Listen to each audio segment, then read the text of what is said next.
filles sont-elles éduquées pour diriger ? C'est notre grand débat, Esther Coco.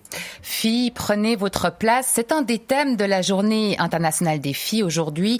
Une journée mondiale de sensibilisation pour supprimer les obstacles qui empêchent les filles de réaliser leur potentiel. Alors Forum, ce soir, ouvre la discussion. En Suisse, les filles sont-elles toujours confrontées à plus d'obstacles que les garçons pour réaliser leurs ambitions, ou peut-on compter sur le changement de génération pour réaliser l'égalité ? Trois invités avec nous pour en parler ce soir. Michèle Yeur, responsable de la Journée des filles en Suisse pour l'ONG Plan International. Bonsoir. Bonsoir. Également avec nous Luki Nati, vous êtes étudiante en sciences politiques et en sciences environnement à l'Université de Zurich. Bonsoir. Bonsoir. Églantine Jamet, vous êtes spécialiste des questions de genre et de diversité, cofondatrice de Artemia Executive, un bureau de conseil pour les entreprises qui cherchent à recruter des femmes cadres. Et vous avez aussi cofondé l'association Succès, Égalité et Mixité. Bonsoir à vous. Bonsoir. Pour nous accompagner durant cette émission, Julie Cumer, notre journaliste responsable des réseaux sociaux. Julie, vous avez lancé un appel à témoignages sur les réseaux, justement, dont nous vous donnerez quelques reflets. Michèle Yeur, l'organisation Plan International est à l'origine de cette journée des filles. Elle est reconnue journée internationale par l'ONU depuis 2012. Première question qu'on a envie de vous poser, Michèle Yeur. Il existe déjà la journée des femmes. Pourquoi c'était nécessaire aussi d'avoir une journée des filles ? Parce que les droits des femmes commencent déjà par les droits des filles. Et malheureusement, les filles rencontrent encore plein d'obstacles dans le monde parce qu'elles sont des filles et parce qu'elles sont jeunes. Par exemple, 128 millions de filles dans le monde n'ont pas accès à l'éducation. Et il y a aussi 650 millions de filles et de femmes dans le monde qui ont été mariées avant leurs 18 ans.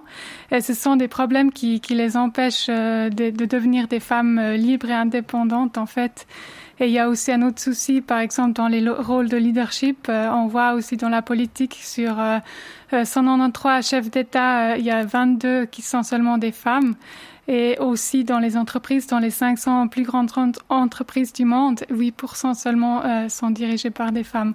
Donc il y a aussi un souci de manque de modèles qui font que peut-être les filles ne se projettent pas dans ces rôles-là. Alors justement, pour encourager les filles à oser, à se projeter, vous leur proposez de prendre le rôle de poste de direction ou de responsable politique durant ce 11 octobre. Quel effet vous en attendez ? Alors, d'une part, on aimerait encore encourager les jeunes filles à vraiment oser prendre ces postes, et puis qu'elles voient aussi des filles qui sont dans ces postes-là, que le fait que ça puisse encourager d'autres filles. Et aussi, on aimerait inspirer des organisations, des personnes qui sont dans les rôles de leadership, de penser en fait aux jeunes filles et aux femmes, et de se dire tiens, il faudrait peut-être faire quelque chose pour qu'elles puissent arriver à ce poste-là aussi. Alors, Luki Nati, vous avez bénéficié de cette action aujourd'hui. Vous avez 20 ans et vous venez de passer une demi-journée avec le conseiller fédéral Alain Berset. C'était à l'ouverture du congrès météorologique mondial à Genève. Vous avez été l'auteur d'une partie de son discours pour un public d'environ 400 personnes. Ça s'est bien passé ? Oui, ça s'est très bien passé. Mais encore, impressionné. J'ai pas réalisé quand je faisais le speech que je m'adressais à 500 personnes, donc ça allait. Et puis après coup, je me suis dit, ah oui, ok, c'était quand même, il y avait quand même du monde, quoi. Mais franchement, pour moi, j'avais mon message clair que je voulais amener, et puis après, le reste, c'était un peu, superflu. Donc je pouvais vraiment amener ce point-là de... Enfin, je sais pas si je peux allez-y là-dessus. Oui, donc mon point, c'était vraiment que maintenant, il faut réfléchir aux filles et aux jeunes femmes quand on prend des décisions, quand on réfléchit, quand on est dans ce genre d'endroits qui sont encore majoritairement masculins, et que en fait, ces messieurs qui sortaient de cette discussion et ces mesdames aient en tête en fait aussi les jeunes femmes, quoi. Mais dans le cadre de l'Organisation météorologique mondiale, c'est en lien avec l'environnement, ou de quelle manière il fallait tenir compte particulièrement des jeunes filles ? Dans les événements climatiques extrêmes qu'on voit de plus en plus et qui s'intensifient à cause de la crise climatique qui, pour l'instant, n'est pas encore adressée de manière conséquente, les événements climatiques extrêmes touchent particulièrement fortement les jeunes femmes pour différentes raisons. Et du coup, moi, c'est le lien que je faisais aujourd'hui dans le stage. Vous avez pu faire passer un message à Alain Berset lui-même ? Donc on a pu discuter et je pense que la discussion était intéressante. Après on a eu peu de temps, donc voilà, j'espère qu'il prend aussi ce message finalement que j'ai adressé à tout le monde aujourd'hui, de nous garder une place, et lui me l'a donné aujourd'hui, donc j'espère qu'il continue comme ça. Églantine Jamet, fondatrice de l'organisation Succès, Égalité, Mixité, une journée des filles, c'est encore nécessaire en 2021 en Suisse, 2 ans après la grève des femmes, au moment où on n'a jamais autant parlé des questions de genre? Oui, alors on préférerait effectivement que ce genre de journée n'existe plus, mais malheureusement, comme vos invités viennent de le rappeler, les chiffres, la réalité en fait tout simplement montrent à quel point les progrès sont lents. Et c'est vrai que c'est peut-être le problème qu'on a aujourd'hui, un peu de rendre cette question toujours audible, parce qu'elle est tellement présente dans les médias, voilà, dans la sphère qui nous environne depuis 2 ou 3 ans, depuis MeToo, depuis la grève des femmes en Suisse, que c'est vrai que l'espace médiatique est un peu saturé par cette question, et on pourrait avoir tendance à penser que mais c'est pas possible, on en parle encore, pourquoi? Il y a aussi un peu un sentiment d'agacement très souvent, alors que quand on regarde les chiffres, effectivement, mais finalement, on est très très loin du compte. On a encore, alors outre les problèmes très graves qui existent dans différentes régions du monde et dont il faut vraiment se rendre conscient jour après jour. Ici aussi, en Suisse ou dans le monde occidental, on a encore des représentations de femmes dans les postes à responsabilité des entreprises et en politique qui est extrêmement faible. Et on sait aussi qu'à ce rythme-là, l'égalité, ça prendra encore 150 ans avant d'advenir. Donc voilà, on peut pas juste se contenter de dire mais c'est juste une question d'ancienne génération et aujourd'hui tout va aller mieux avec les jeunes. Julie Cumer, notre responsable réseaux sociaux, est avec nous. Vous avez lancé un appel à témoignages, je le disais en introduction. Plus de 70 réponses à la question les filles éduquées pour diriger. Autant dire que le sujet passionne. Oui, et à cette question, une bonne moitié d'entre vous nous a répondu, comme eux qui ne rêvent que l'éducation a un impact sur la place que l'on prend en tant que jeune femme dans le monde professionnel. Elle nous raconte sur Facebook: ma mère me disait « Tu es tellement plus jolie quand tu souris » ou encore « Tu ne mets pas de rouge à lèvres pour aller travailler ». Pour ma fille, je lis et relis des études sur le genre et réalise que je me bats contre mes biais, mais aussi ceux de la société. Par exemple, à la crèche, l'étiquette avec son prénom indiquait « Quand je serai grande, je serai cool ». Il y avait aussi comme option infirmière, maîtresse. Bref, il n'y avait pas chef d'entreprise. C'est le même schéma qu'évoque Frédéric Maître. J'ai entendu dans ma famille, il y a une quinzaine d'années, une petite fille dire « Moi, je veux devenir médecin ». Sa mère lui a répondu « Infirmière, ce serait déjà bien ». Les parents de Letty Michler la voyaient plutôt faire une bonne épouse de médecin. En même temps, explique-t-elle, j'ai fait des études d'architecture avec leur total soutien, mais je n'ai jamais exercé ce métier, peut-être aussi par manque de confiance en moi. Aujourd'hui, j'ai 2 enfants, une fille et un garçon, et ils doivent tous 2, par exemple, participer aux tâches ménagères à la maison. Tout comme Letty, Laura Ferilli, qui nous a envoyé un vocal sur WhatsApp, a choisi de ne pas reproduire le modèle qu'elle a reçu avec ses propres enfants. J'ai eu une éducation très différente de mon frère et avec l'idée que les filles devaient toujours travailler, sans arrêt s'occuper de tout, de la maison, du ménage, depuis très petite. Et la possibilité de prendre la parole à table était interdite. Et tout ça a forgé en moi en fait quelque chose une révolte interne assez puissante qui explique certainement aujourd'hui mon féminisme actif. Et puis j'éduque mes filles avec la conscientisation de l'inégalité des droits et la possibilité pour elles de se poser en tant qu'être humain et pas en tant que fille. Laureline Vasilevski a 17 ans et elle a elle aussi l'impression que l'éducation qu'elle a reçue était différente de celle qu'aurait pu recevoir un garçon. Déjà un gros point sur lequel je pense que mon éducation a différé par rapport aux garçons, c'était par rapport à leur relation avec l'espace public. On m'a mis peut-être plus de limites, typiquement en ce qui concerne les sorties, que ce soit en termes de à partir de quel âge ou en termes de temps. Voilà, donc relation avec l'espace public en lien avec la sécurité. Pour Laureline, l'éducation a donc aussi une incidence sur la relation que les filles créent avec l'espace public. L'espace public, Lukinati, à 20 ans aujourd'hui, vous avez encore l'impression de ne pas pouvoir occuper cet espace de la même manière que les garçons, d'avoir eu plus de restrictions de sortie, par exemple, qu'eux? Oui, alors... souvent, nous, on nous dit, oui, quand t'es rentrée, il faut vraiment que tu m'écrives un petit message, etc. Comme si, en fait, c'est toujours inconscient, ce système-là qui est mis autour des filles, qu'il faut absolument qu'elles fassent attention, etc. J'ai passé une année en Angleterre et là-bas, c'était encore plus flagrant, en fait, parce que là, je devais vraiment me comporter comme un garçon le soir dans la rue, comme ça, on ne m'embêtait pas. Et je pense que, du coup, il y a encore beaucoup de travail à faire de ce côté-là. Alors, à l'heure actuelle, je pense que quand j'avais 16-17 ans, j'étais plus rebelle, où je me disais « Non, mais moi, l'espace public, il m'appartient, j'y vais aussi, etc. » J'avais pas peur. Et vers 18 ans, ça a commencé à tourner. Je me disais « Ah oui, mais là, je suis quand même pas trop la bienvenue. » Ou c'est risqué. J'avais beaucoup plus conscience du risque, en fait, alors qu'avant, le risque, pour moi, il existait de façon moindre, je dirais. Et je pense que oui, après, ça rentre dans l'esprit. Et puis là, je suis de nouveau dans une phase où je me dis « Non. » Moi, j'ai plus envie, en fait, de continuer à reproduire ce schéma-là. Mais comment est-ce qu'on va au-delà de cette peur qu'on ressent? Parce que c'est beaucoup de femmes qui la ressentent, cette peur. Et puis, elle n'est pas forcément chiffrée, parce que comment est-ce que tu calcules ta peur? Enfin, on peut pas... C'est compliqué. Ces réalités-là qui sont pas chiffrées, c'est justement les réalités qu'on doit exprimer, parler. Et même, ça prend beaucoup de place dans l'espace médiatique. Je pense que c'est toujours nécessaire. Églantine Jamel, le fait de ne pas pouvoir forcément habiter l'espace public comme les garçons, ça peut avoir une incidence après sur des choix professionnels, par exemple? Oui, bien sûr. En fait, tout est lié. La manière dont on nous éduque, dont on nous conditionne quand même encore un petit peu encore aujourd'hui, on voit que les petites filles et les petits garçons ne reçoivent pas les mêmes messages, alors non pas les mêmes modèles, et puis ne sont pas stimulés dans les mêmes domaines.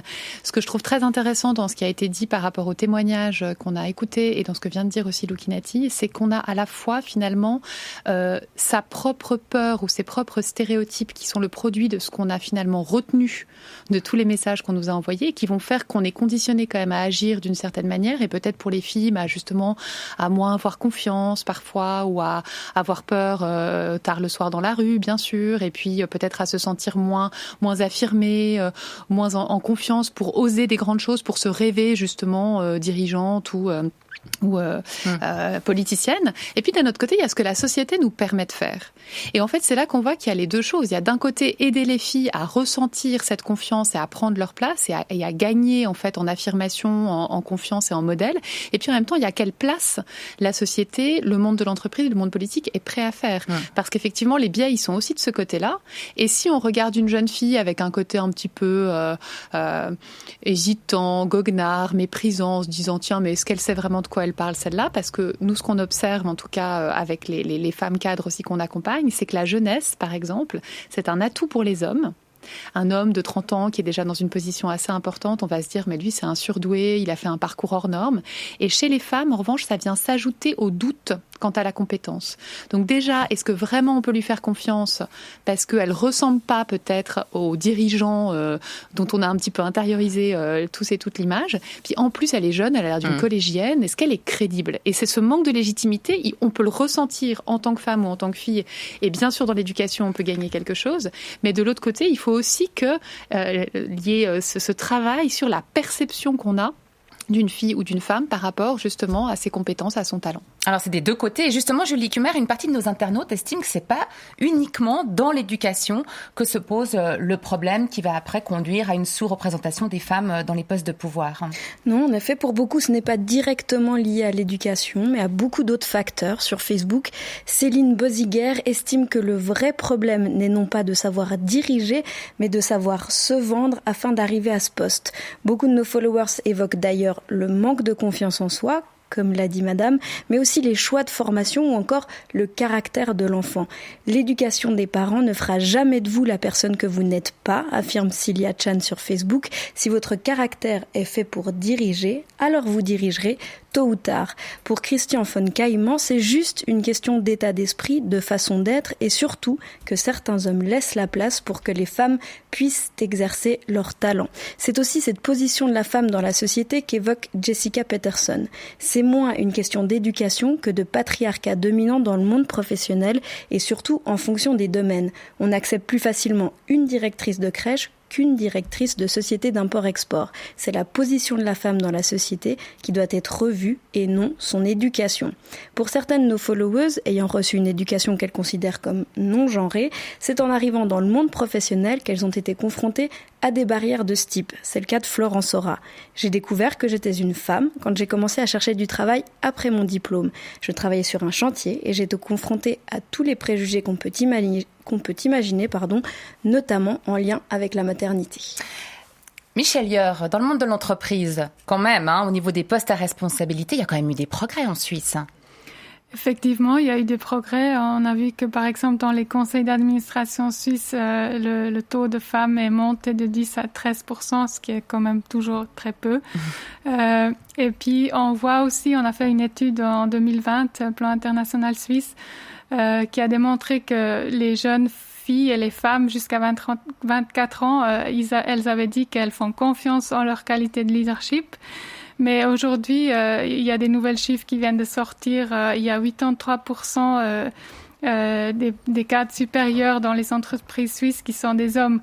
Donc, d'un côté, les filles ont confiance en leur qualité de leadership, mais la réalité n'est pas là. Donc, Églantine Jamel, les entreprises n'arrêtent pas de le dire. Elles veulent féminiser leurs cadres. C'était pas le cas il y a 20 ans. Elles ont pourtant encore de la peine à les trouver.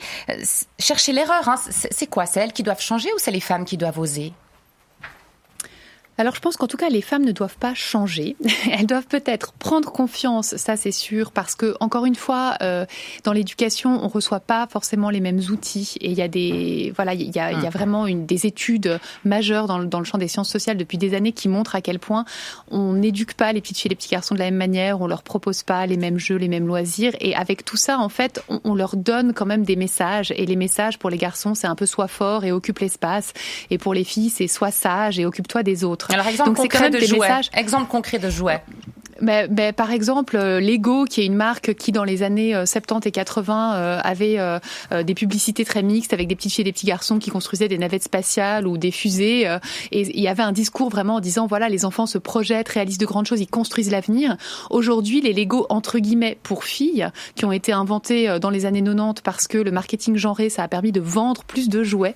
Les Lego pour filles, ils sont moins compliqués, ils sont moins complexes. Donc déjà, ils stimulent moins dans le cerveau la zone de la modélisation en 3D. Ça a l'air tout bête, mais c'est des zones qui permettent d'être très bons en géométrie spatiale et puis d'avoir le sens de l'orientation, par exemple. Alors ça a l'air vraiment idiot dit comme ça, mais tout ce qu'on fait quand on est petit, en fait, nous permet de modeler notre cerveau. Aujourd'hui, ça on le sait, hein, les imageries montrent ça. Et puis de stimuler des rêves. Et aujourd'hui, les filles, on leur demande avec les Lego Friends de construire de l'amitié. C'est ça le slogan. Et on construit plus des navettes spatiales, hein, on construit des spas pour chiens ou des cupcakes café. Donc on voit quand même bien là les messages qu'on a. Mais après, moi je voudrais quand même insister sur le fait que oui, dans l'éducation, il y a vraiment des choses à faire pour justement, mais tout simplement que les filles et les garçons puissent se développer en fonction de leur personnalité et de leur goût. Parce qu'il n'y a pas des goûts de filles et des goûts de garçons. Si la question des caractères et de la personnalité était vraie, alors ça voudrait dire qu'il y a un caractère de garçon qui fait qu'on a envie d'être dirigeant, puis un caractère de fille qu'on a envie d'être infirmière. Et c'est pas vrai. Mais après, c'est aux entreprises de réfléchir à quel modèle on a envie d'avoir. Est-ce que le modèle, c'est l'ego, c'est l'autorité, c'est écraser les autres pour arriver tout en haut, ou est-ce que c'est aussi l'empathie et un modèle de leadership qui permet à tout le monde, homme comme femme, d'arriver tout en haut? Lucinati, comment vous vous projetez? Conseillère fédérale, maintenant que vous avez côtoyé Alain Berset, chef d'entreprise, vous avez des ambitions de ce style? Oui, enfin, je cherche encore ma voie, évidemment, donc je peux pas vous dire je serai conseillère fédérale, mais en tout cas, je ferme pas la porte. Et puis, je vais voir comment est-ce que j'utilise aussi ce que j'ai reçu de cette société genrée pour créer ma place de leadership aussi plus tard. Enfin, si j'ai envie, je verrai où, mais en tout cas, j'ai envie de faire changer les choses, oui. Michel Liard, en préparant cette émission, j'ai eu quand même l'occasion de discuter avec quelques amis masculins qui me disaient, moi non plus, j'ai pas spécialement un caractère de leadership, moi non plus, on m'a pas donné le sens des responsabilités. Est-ce que finalement, c'est pas plutôt une question de valeur dans la société à changer plus que vraiment cibler sur les filles? Non, je pense que l'égalité des genres, c'est quelque chose qui est bien pour tout le monde, en fait. Pour les femmes, pour les filles, pour les garçons, pour les hommes. Et c'est malheureusement vraiment une réalité. Les chiffres montrent que les filles et les femmes sont aujourd'hui encore désavantagées par rapport aux garçons et aux hommes. Et du coup, je pense qu'il faut travailler tous ensemble, tous les genres mixtes, pour faire avancer les choses.